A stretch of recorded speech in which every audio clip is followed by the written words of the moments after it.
penginapan. Nah, dulu tuh nginapnya di situ. Oh, Dekat di situ. sini. Jadi sampai di sini tuh nggak tinggal dengan kerabat, nggak ada. Sini nggak ada kerabat. Itu oh ya, saya ini sebenarnya dulu SMP-nya itu di MBS 2. MBS 2. Ya, kalau tahu ya, kalau tahu. Isra Mi'raj sendiri merupakan peristiwa yang sangat istimewa.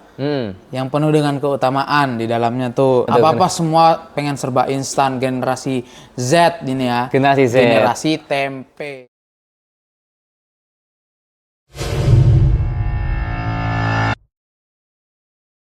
Oke, Assalamualaikum warahmatullahi wabarakatuh. Waalaikumsalam warahmatullahi wabarakatuh. Ya, jadi kita dari bagian multimedia IPM Putra MBS Yogyakarta, dengan adanya Isra Mi'raj itu yang baru terjadi kemarin, Eventnya ya? iya event. Ya, Peristiwa Isra ingin Mi'raj. mengadakan podcast seputar Isra Mi'raj bersama dengan ketua takmir kita. Nah, Bisa dikenalin dulu namanya? perkenalkan nama saya Azrul Syaril Ramadhan Nuritma. Asal dari Papua Barat ya, Manokwari. Manokwari, Ya, oke. Oke. Nah, kalau untuk Mas Dana sendiri dari mana, Mas? Oh, kalau saya nama lengkapnya Danes Rafa. Saya ini asalnya dari Jawa Timur, dari Kota Malang. Oh, area Malang ini ya? Area Malang. Area Malang. Iya. Oke. Jadi malam hari ini kita ini mau bikin podcast soal Isra Mi'raj dan membahas apa itu Isra Mi'raj. Apa sih Isra Mi'raj itu? Terus kapan sih terjadinya Isra Mi'raj? Kapan? Oh, ya. Terus apa sih yang bikin Isra Mi'raj ini istimewa? Istimewanya apa? Sama bagaimana cara kita sebagai Muslim itu menyambut Isra Mi'raj ini, gitu. Langsung aja masuk ke pembahasan pertama kita ya. Iya, siap. Isra Mi'raj itu apa sih, Mas Azrul? Coba dijelasin. Bismillah ya, bismillah. Jadi ini menurut pengetahuan saya. Oh, iya, iya. Misal kalau ada kesalahan itu murni dari saya. Atau Cemiu saya ya, lupa. cemiu. Ya, oke. Correct me if I'm wrong. Oke. Oke. Jadi Isra Mi'raj sendiri merupakan peristiwa yang sangat istimewa, yang penuh dengan keutamaan. Di dalamnya tuh kamu dianjurkan untuk perbanyak istighfar, perbanyak amal soleh, puasa dan lain-lain. Oke. Nah, pada peristiwa Isra Mi'raj ini kamu itu pasti sering banget ya. Kamu pasti sering banget mendengar yang namanya kajian pada peristiwa Isra Mi'raj itu mengenai perintah sholat. Perintah sholat, iya. Perintah Benar. sholat yang awalnya itu dari 50 waktu 50 menjadi waktu? 5 waktu. 50, banyak 50 ya? Iya. Sekarang cuma 5 aja udah, masih susah itu. Masih susah. 50 gimana dulu? Ya, gitulah sifat manusia kan. Iya. Sifat manusia tuh udah banyak banget disebutin dalam Al-Quran tuh udah banyak banget sifat manusia yang lalai, yang banyak ngeluh, ini dan itu dan segala macam sifat manusia. Nah, untuk Isra Mi'raj itu sendiri tersusun dari 2 kata. Ya. 2 kata. Isra dan Mi'raj.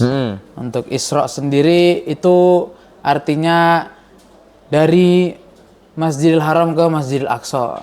Jadi Rasulullah itu diantarkan dari Masjidil Haram ke Masjidil Aqsa yang jaraknya sendiri itu udah 1.200 kilometeran gitu loh. Kilometer? Dalam satu malam. Satu malam, wah. Dalam itu satu malam. bahkan dengan teknologi sekarang kayaknya masih susah ya? Masih. Pakai pesawat sekencang Masih apapun? nggak mungkin. Nah, itu pakai apa itu Rasul tuh kesana ya?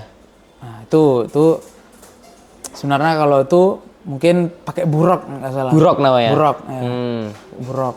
Kendaraan Rasulullah tuh katanya sih itu kalau yang saya dengar dari guru saya ya, itu dia nggak sebesar kuda, juga nggak sekecil himar. Himar keledai ya? Ya. Nah, terus juga dia punya sayap. Kayak saya, panas bisa kenceng ya? Mantas kenceng. Nah, terus juga ada yang namanya Mi'raj. Setelah sampainya tuh Rasulullah di situ di Masjidil Aqsa, Rasulullah pun naik dari langit bumi sampai ke Sidratul Muntaha. Sidratul Muntaha. Nah, itu menaiki lapis-lapisan langit bertemu dengan Nabi Yahya, Nabi Idris, Nabi Adam, Nabi Musa, Nabi Ibrahim. Terus sampailah ke Baitul Ma'mur dan akhirnya sampai di Sidratul Muntaha. Nah, Iya.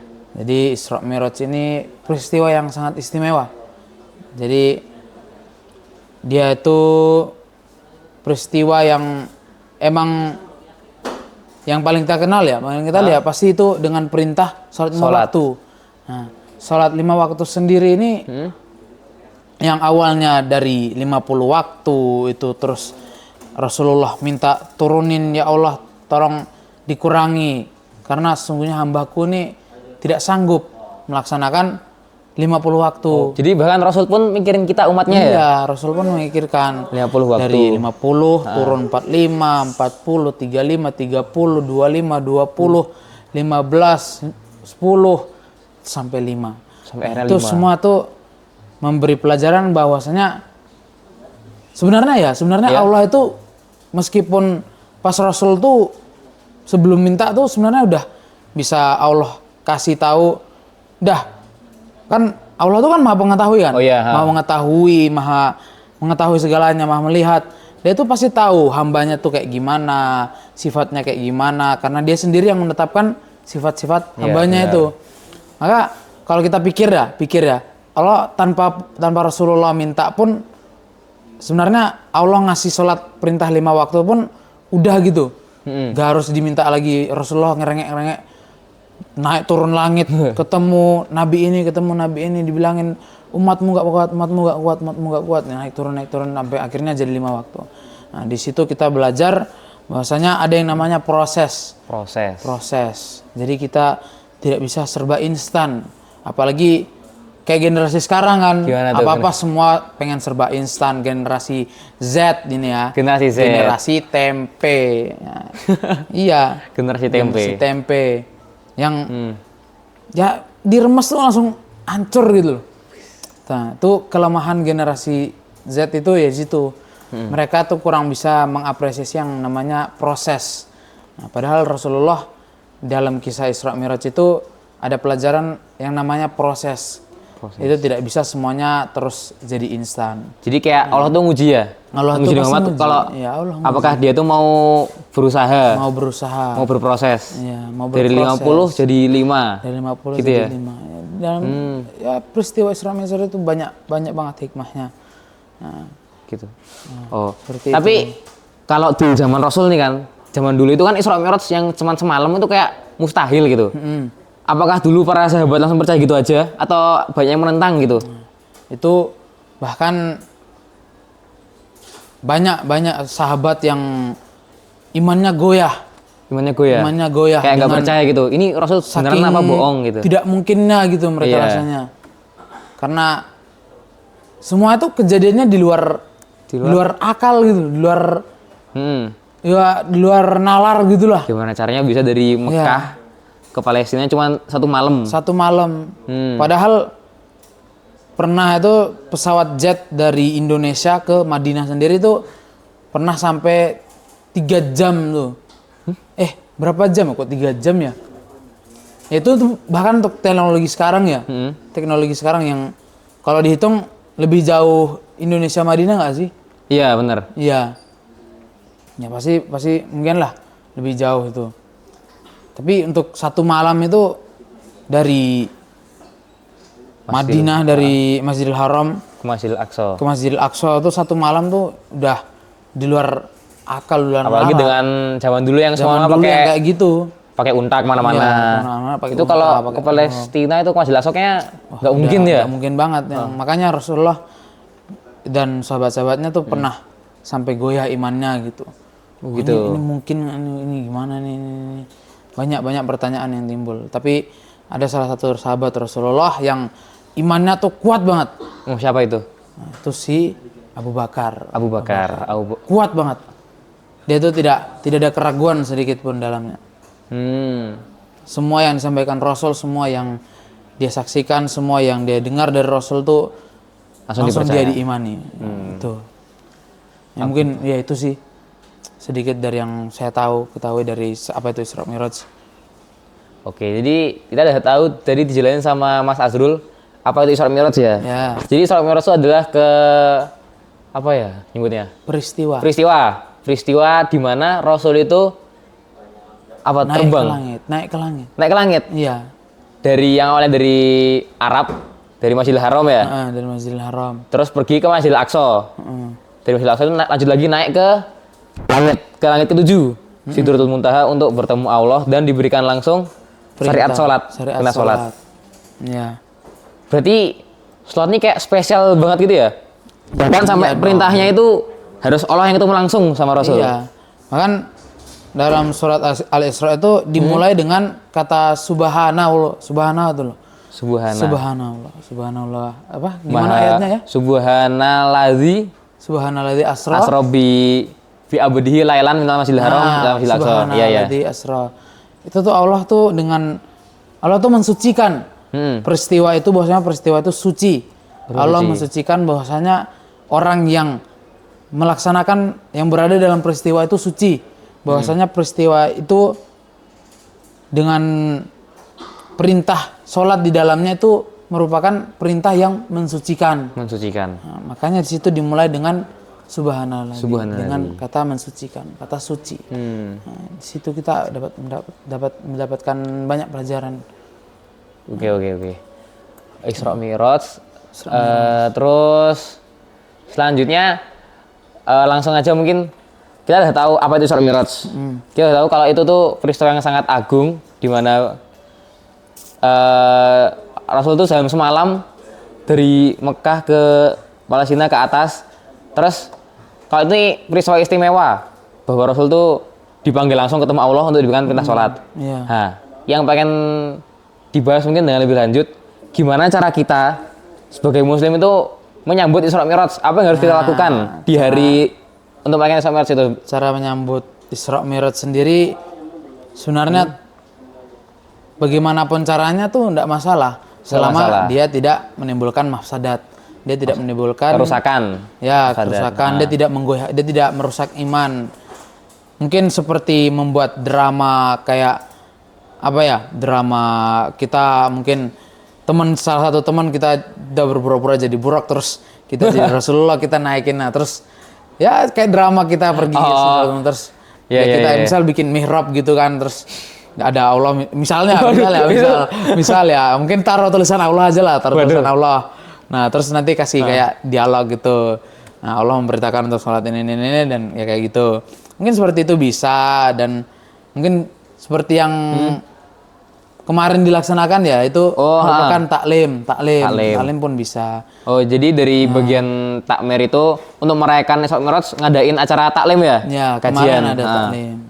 Yang ngisi siapa tuh kalau boleh tahu? Tuh kalau yang ngisi kalau nggak salah ya itu Ustadz Haris Nugroho. Dia itu kalau nggak salah rektor UMS. Rektor UMS? Iya, rektor UMS. Bahkan bisa sampai undang rektor UMS ya? Iya dong. Hebat nih berarti. Untung ada relasi itu. Oh ada relasi. Nggak kaget kan ya? Semuanya ya gitulah. Oke. Nah seperti itu. Apa cuman taklim aja atau ada acara apa lagi yang buat ngerayain Isra Mi'raj itu? Ngerayain Isra Mi'raj sih ya sih cuma taklim aja. Taklim aja ya? Taklim aja gitu. Kemarin itu. Oke.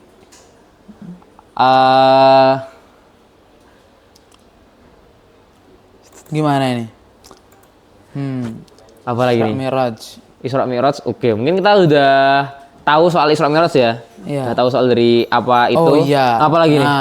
Isra Mi'raj itu terjadinya pada bulan apa kalau Mas Rafa tahu nih? Mas Danes tahu nih. Bulan Hijriah atau Masehi? Nah, bulan Hijriah. Ya Hijriah lah pastinya. Hijriah apa ya? Bulan apa ini, Dang? Kalau Ramadan kan puasa. Zulhijjah itu kan haji. Berarti sebelum Rajab. Ya, bulan Rajab. Tanggal berapa nih? Tanggal berapa? Berapa? Nggak tahu. 12. Kok 12 sih? Berapa?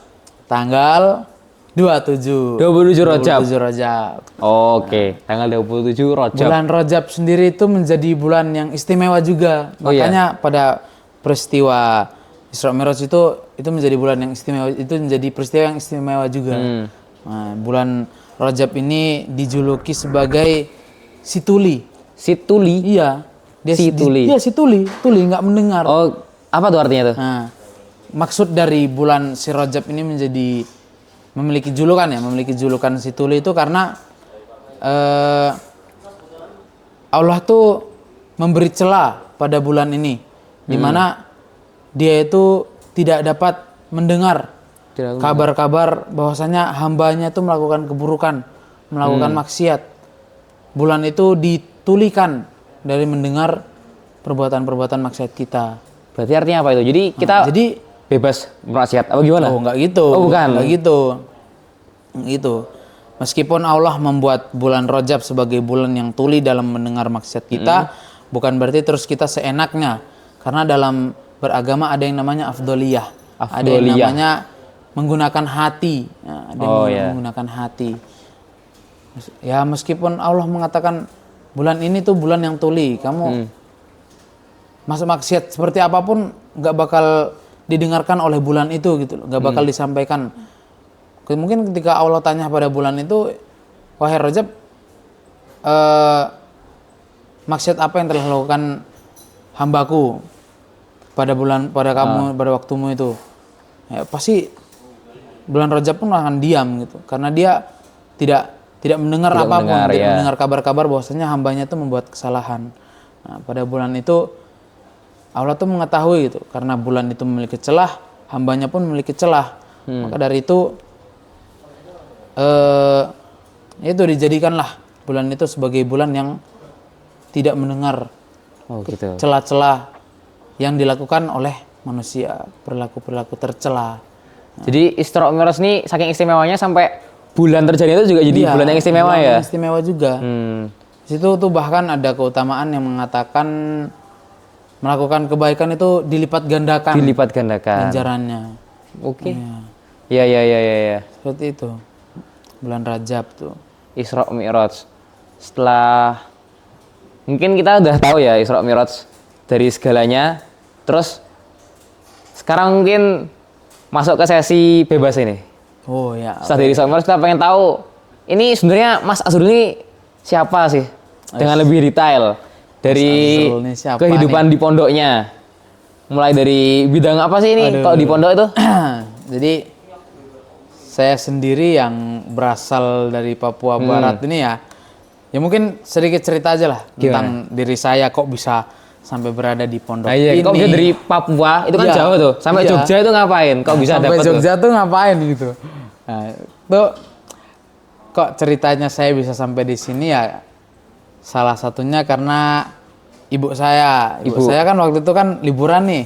Dari Papua, liburan. Dari Papua dengan bapak sama adik tuh liburan, terus sekalian katanya cari pondok. Nah, dulu tuh katanya pengen masukin di Gontor tuh. Wah.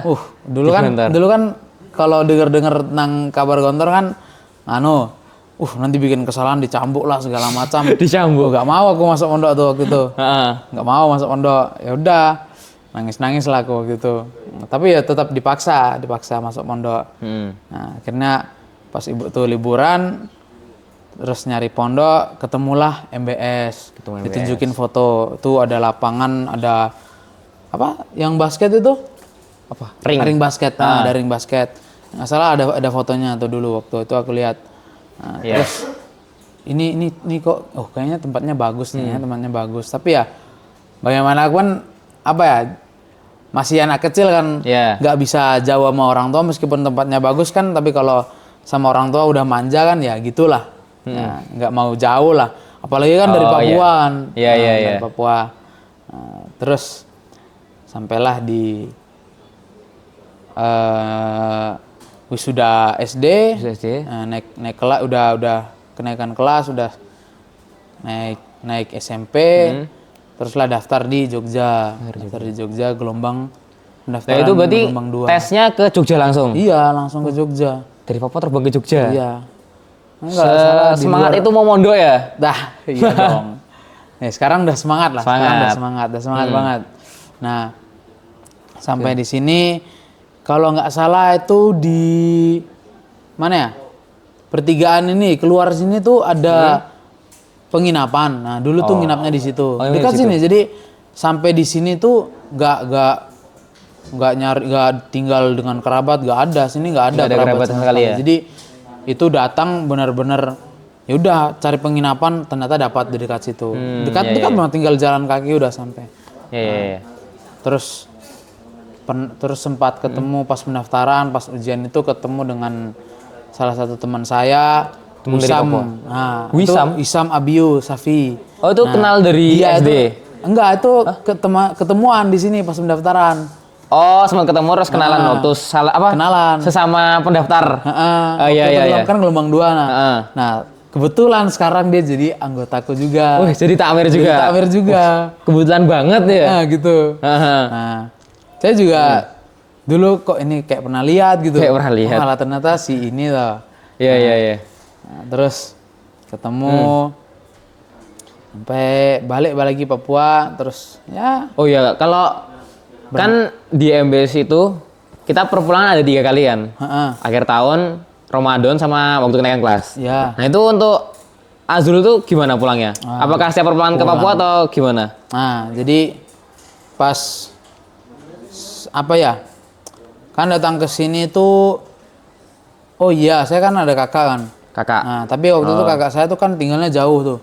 Tinggalnya jauh dari MBS. Nah, makanya waktu itu nggak tinggal di kakak waktu datang ke sini pas mau pendaftaran, makanya cari penginapan. Iya. Nah, pas Kakaknya di mana emang? di mana ya?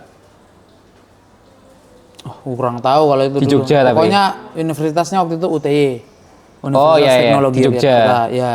Oh, cuman karena emang kok dari sananya jauh ke sini, Nah, ini cari penginapan aja. Cari penginapan dekat sini. Itu dapatnya di situ dekat situ. Oh iya. Nah, terus untuk pulang ya, pulang tuh. Jadi pas dulu tuh, oh ya saya ini sebenarnya dulu SMP-nya tuh di MBS 2. MBS 2. Ya, kalau tahu MBS 2, itu tempat penuh dengan kenangan pokoknya. Kenangan sangat banget. berkesan ya. Sangat berkesan. Iya, Jadi iya. kita kan sebagai angkatan corona ya kan. Iya. Kita dulu 1 tahun zaman kelas 7 di rumah. Di rumah terus. Wah, itu di rumah tiap hari. Ini terus. Iya iya. Ini terus ya gitulah. Udah nggak boleh keluar rumah kan? Nggak boleh keluar Virus, rumah.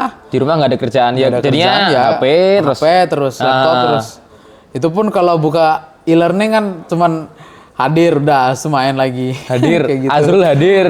Yang penting 100%. Yang penting Iya. kayak gitu. Nah, ya udah kayak gitu. 1 tahun kelas 7, nah kelas 8 pun akhirnya berangkat. Loh, perasaan dulu nih pas daftar bagus ya. Bagus deh, gede. Terus ini kok jalannya kok beda gitu jalannya. Pas sampai tuh, loh, ini di mana? Ibu sendiri kaget loh, ibu waktu itu sendiri kaget. Loh, Gimana? ini di mana ini? Nah ini ini alamat yang ditujuin itu dari tautan yang dikasih. Udah ya udah masuk terus ketemu dengan pembina dalam. Terus oh ya ini si Azrul gini. Iya. Terus masuk, taruh barang-barang rapi-rapi segala macam, akhirnya foto perpisahan lah, ibu sama ibu nangis dan ya masih bocil lah waktu itu kan ya. Iya. Nah, dulu saya gede banget dulu, masih gendut banget dulu tuh. Bahkan dari sekarang besar mana sama dulu? Sekarang besar dulu. Besar dulu malah. Besar dulu. Nggak kebayang ya. Terus ya tuh berjalan kehidupan pondok SMP itu di MBS 2 sampai kelas 9, bertemu dengan orang-orang hebat, bertemu dengan guru-guru yang hebat, sampai sekarang pun masih menjalin hubungan gitu dengan guru-guru tersebut. Berarti tahu dari udah seperti kakak sendiri gitu. Bukan, ustadznya dianggap kakak. Iya. Berarti kalau dihitung dari SMP udah 5 tahun di pondok ya? Iya, udah 5 tahun. Apa nggak jenuh tuh di pondok? Wah, kalau itu ya jelas, pasti bakal ada saat-saat seperti itu. Nah, itu apa kegiatan yang dilakukan seorang Mas Azrul buat mengatasi kebosanan? Apa kabur atau? Waduh. Atau apa ini? Masa-masa kelam sih pasti ada ya. Ada. Kita pasti punya hal-hal yang pernah kita lakukan masing-masing yang mungkin orang lain tidak ketahui. Ya ada lah. Yeah. Ya, tapi kalau untuk menghilangkan rasa jenuh ya yang saya share aja lah, share aja lah ini ya. Yang aman untuk dibahas. Ya, itu saya tuh sukanya ngaji kitab. Oh, ngaji kitab. Iya, ngaji kitab. Bukan ngaji hafal Al-Qur'an. Yo, itu juga. Tapi itu juga menenangkan hati. Karena kan dengan mengingat Allah kan kita jadi tenang kan. Iya, benar. Nah, itu ngaji kitab ya. Kitab apa tuh sekarang? Kitab apa yang dikaji? Kalau kesukaan saya tuh sekarang tuh kitab. Oh, ini malah kitabnya karangan guru saya ini. Guru yang bikin. Jadi bukan rahimahullah. Hafidhahullah. Masya Oh, Allah. iya, iya. Nah, guru Kitab saya yang apa? bikin. Namanya Mauridud Dom'an. Nah, Mauridud Dom'an. jadi kitab itu ya saya di promosi aja lah. Mungkin suatu saat nanti ketika kitabnya udah diterbitin mungkin kalian bisa membelinya dan Emang membacanya. gurunya siapa sih gurunya? Wah, guru saya ini sangat masyhur, ma'ruf banget di sini. Terkenal ya? Terkenal banget. Siapa tuh? Nah, untuk namanya sendiri dia tuh Sukoco Aji Pamungkas. Sukoco Nah, Aji dia Pamungkas. Juga, ya, dia juga dulu alumni sini. Alumni MBS. angkatan 5. Bahkan bisa sampai bikin kitab sendiri. Iya, bisa bikin kitab sendiri. Oh iya. Kemarin saya juga dapatin kabar dia itu lagi apa ya, bikin kitab juga, bikin kitab Syarah Jurumiyah mau Jurumiyah, diterbitin di Mesir. Hebat ya? Hebat. Sampai ke Bang. Mesir. Nah, padahal beliau tuh nggak kuliah loh. Nggak kuliah. Enggak. Cuma mondok, modal mondok Modal mondok. 6 tahun. Heeh. Terus waktu lulus bisa bikin Lebih malah sebenarnya. Oh, lebih? Dia dari SD itu. dari SD udah mondok. Dari SD udah mondok. Oh, gitu Dia ya. tuh punya guru, punya banyak lah, didikannya tuh pun keras gitu kan. Iya, iya, iya. Dari kecil. Nah, itu mungkin sedikit lah tentang guru saya. Nah, terus cara mengatasi ya kejenuhan ya itu dari ngaji. Mauridud Dom'an nama bukunya. Maurid Dom'an. Itu isinya apa? Tentang pembahasannya apa? Jadi kitab itu tuh pembahasannya tuh lebih ke wasiat-wasiat. Wasiat. Jadi wasaya li ahlil iman. Wasiat bagi Apa ya kata-katanya tuh? Mauridud Dom'an wasaya li ahlil iman. Enggak salah itu. Pokoknya Gitu ya? wasiat-wasiat untuk orang-orang yang beriman. Nah, berarti jadi kayak itu kita taklim gitu. Ya. Kayak nasihat-nasihat. ya mungkin seperti itulah. Oh gitu ya. Mungkin seperti itu. Nah, jadi Maurid Dom'an itu dia berisi tentang nasihat-nasihat yang sebenarnya dibutuhkan oleh orang-orang. Jadi kalau untuk Mauridud Dom'an itu sendiri itu dua kata, Maurid sama Az-Dom'an. Artinya apa?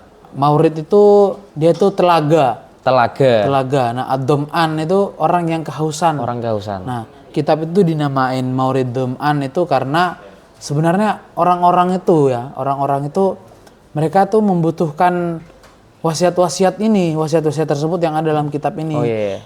Ya, tapi mereka itu nggak mengetahui gitu. Mereka nggak sadar dengan rasa haus mereka. Oh jadi ibaratnya kayak Maurid Dom'an telaga Iya, itu haus. telaganya. Itu ibaratnya telaganya itu airnya itu adalah ilmu yang dibutuhkan Iya, sama orang yang haus, dibutuhkan yaitu orang yang beriman. haus, orang beriman. Cuman mereka tuh nggak sadar. Kalau sebenarnya mereka tuh haus. Nah, kalau mereka tuh haus.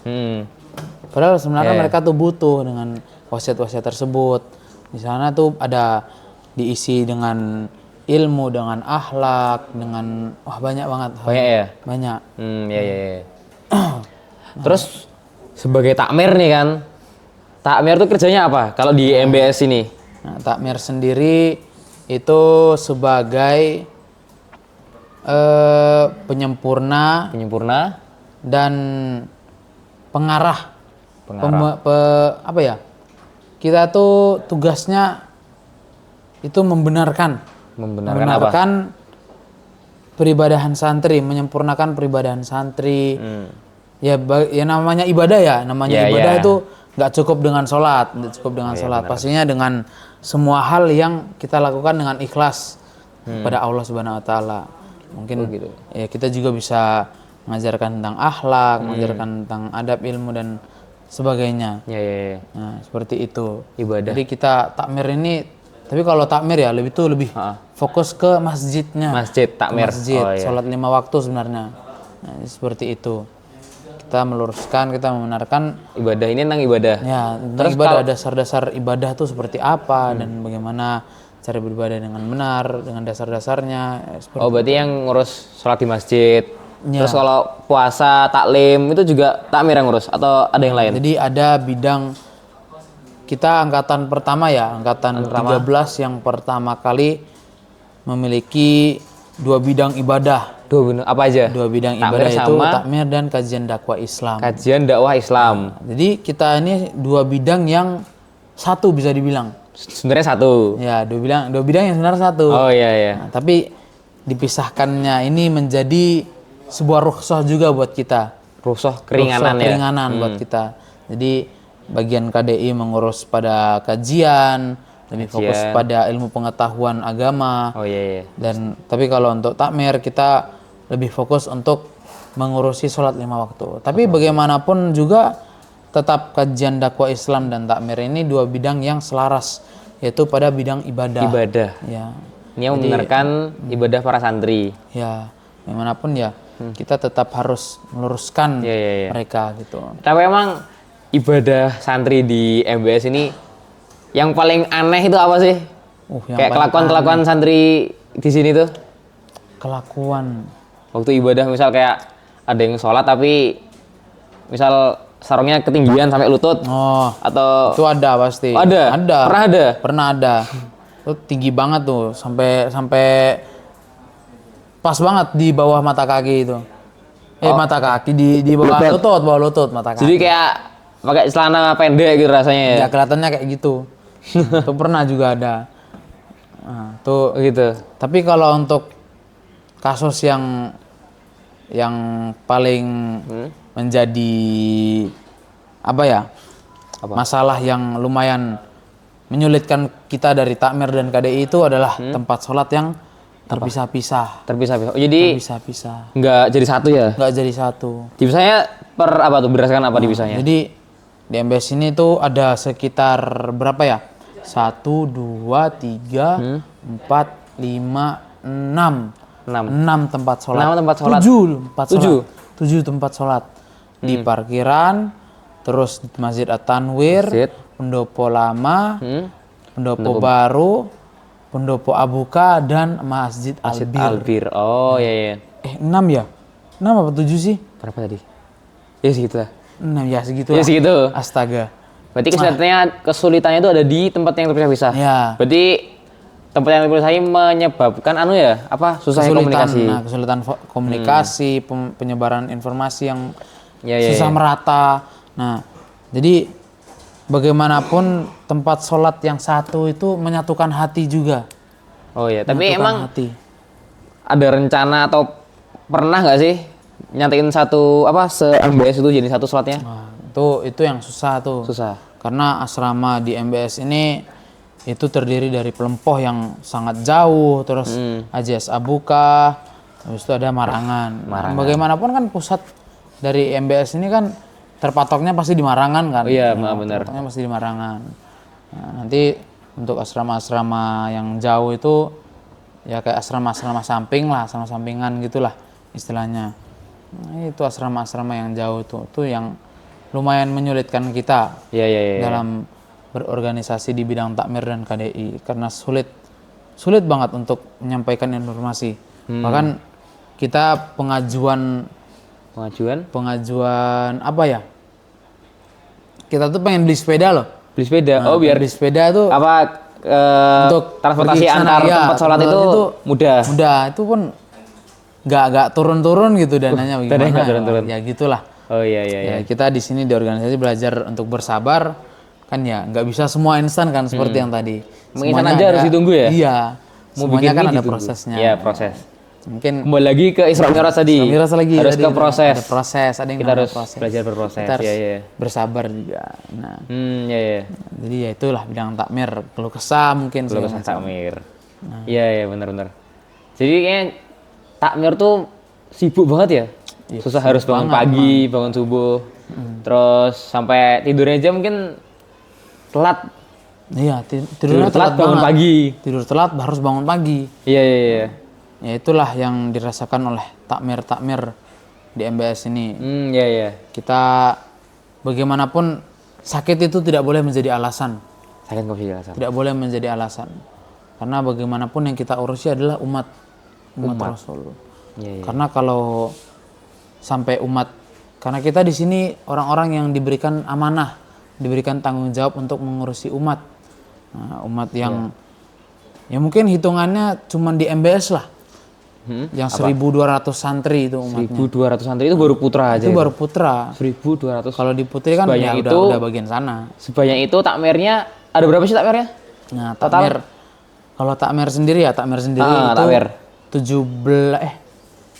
17 sampai berapa ya? 20 20 20 berapa ya? 20 20-an. 20-an 20-an 20-an apa? 23. 20-an disuruh ngurus 1.200 santri. Itu 1.200. pasti capek ya. Ya, itu Dan ya. santri pun pasti sifatnya beda-beda, ada yang Sifat gampang beda-beda, diatur, yang ada susah yang gampang, ada yang diatur. susah. Gitu ya. Iya. Itu intinya harus tetap berusaha. Itu Yang penting ikhlas juga ya. penting ikhlas. Yang penting ikhlas. Kita jangan pernah mengharapkan dunia dari manusia, karena yang paling baik adalah manusia itu mengharapkan akhirat dari kita. Maksudnya kayak gini, kita jangan mengharapkan harta dari dia.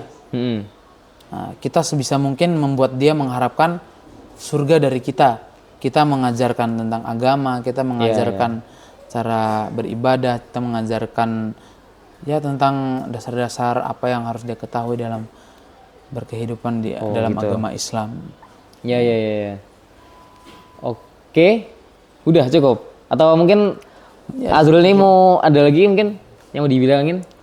Ya, saya sendiri kalau untuk liburan aja nih, liburan ya, tak ceritain lah. Liburan itu kalau dari SMA sekarang nih ya, SMA kan kalau di MBS 2 kan dulu liburan kan sebenarnya sama aja sih dari SMP sampai SMA. Gitu-gitu aja kalau liburan. Nanti Ramadan balik Papua, nanti Desember sama Main di kenaikan Jogja. kelas nanti di Jogja sama kakak. Oh gitu. Nah, kayak gitu. Nah, ini insya Allah lah Ramadan ini balik Papua. Insya Allah ya. Mendakwah di sana. Berdakwah. Amin. Amin. Papua. Terus pengennya pengennya jadi lebih baik lah daripada sebelumnya. Waktu di Papua pernah juga dakwah, pernah ngisi kultum, mungkin bisa lebih sering lah, lebih sering ngisi kultum lagi di masjid kayak kemarin. Pernah? Sebelumnya Pernah. Tapi cuma beberapa kali aja sih gitu. Di masjid di rumah di Papua. Masjid di Papua. Oh, jadi umur yang masih muda tidak membatasi kita untuk tetap berdakwah ya. Jangan Jangan pernah. batasi. Iya. Dakwah itu bisa mulai dari dakwah ini dah kewajiban setiap muslim. harus berdakwah. Iya, benar. Nah, mungkin itu aja sih. Itu aja. Itu aja. Oke, jadi kita tadi sudah membahas soal Isra Mi'raj ya, garis besarnya, yaitu mulai dari apa itu Isra Mi'raj, pengertiannya, kapan, ya Isra Mi'raj tadi terjadi di 27 Rajab ya? Ya. Di 27 Rajab. Terus keistimewaannya, yaitu disyariatkannya perintah sholat dari Allah langsung kepada Nabi. Nabi langsung diundang naik ke Sidratul Muntaha untuk bertemu dengan Allah langsung ya. Istimewa tuh. Terus cara kita sebagai santri yang untuk menyambut Isra Mi'raj tadi udah dijelaskan sama Azrul.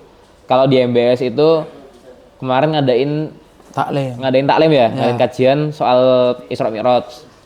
Terus kalau secara umum untuk menyambut Isra Mi'raj mungkin bisa dengan ibadah. Terus mungkin kalau mau lebih meriah kayak tadi kayak drama. Oh, drama ya. Bukan dengan story Instagram. Story Instagram. Story Instagram. Dia bisa aja lah. Bisa Nggak ya? apa-apa, nggak masalah. Yang penting itu bukan dari ucapannya tapi dari perlakuan kita. Ya. Kalau di hati kita tuh udah tertanam ini Isra Mi'raj, jadi harus meningkatkan keimanan kita. Iya. Untuk mengingatkan kita kalau dulu tuh Rasul pernah berusaha keras untuk mengurangi salat yang dari 50 jadi 5 untuk gitu. meringankan kita gitu. Kita harusnya berterima kasih dengan sangat pada Rasul ya. Salam karena udah benar memikirkan kita. Mungkin kalau Rasul sendiri yang menjalankan bisa ya, karena kan dia nabi. Pasti mungkin 50 nggak apa ini dari Allah langsung. Tapi beliau juga mikirin kita sebagai umatnya ya. Gimana kalau umatku? Mungkin saya bisa tapi umatku mungkin nggak bisa. Harus dikurangin 5 sampai 5 dari 50 ya. 5 dari 50. Gitu. Jadi kita sebagai muslim, umat muslim ya gunakan kesempatan ini sebagai pengingat kita kalau kita itu berkewajiban untuk sholat, untuk selalu beribadah ya. Bahwa Rasul itu peduli sama kita. Sangat peduli. Sangat peduli. Bahkan sebenarnya Rasul dan nabi-nabi yang diutus tuh nggak cuman untuk nyuruh kita ibadah, nggak nyuruh kita untuk sholat tuh sebenarnya nggak cukup sampai di situ aja. Oh iya. Karena tugas Rasul dan Nabi itu yaitu untuk meningkatkan taraf berpikir masyarakat. Oh iya. Taraf berpikir, cara berpikir orang-orang. Karena sebenarnya ya, ya mungkin bahasa kasarnya agama Islam ini bukan untuk orang bodoh. Jadi buat orang yang mau berpikir gitu ya? Iya. Karena bagaimanapun ya seperti itu memang. Karena apa ya?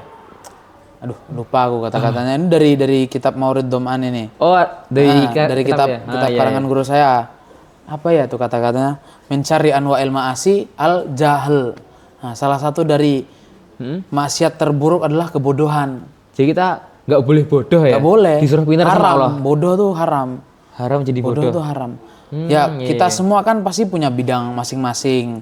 Tapi kan ya bodoh ini dalam artian kamu tuh udah nggak tahu, nggak mau tahu, terus sok-sokan tahu. Oh malah sok-sokan tahu. Iya, sok-sokan tahu juga. Kan ilmu itu kan idrokan jaziman kan, mengetahui dengan pasti.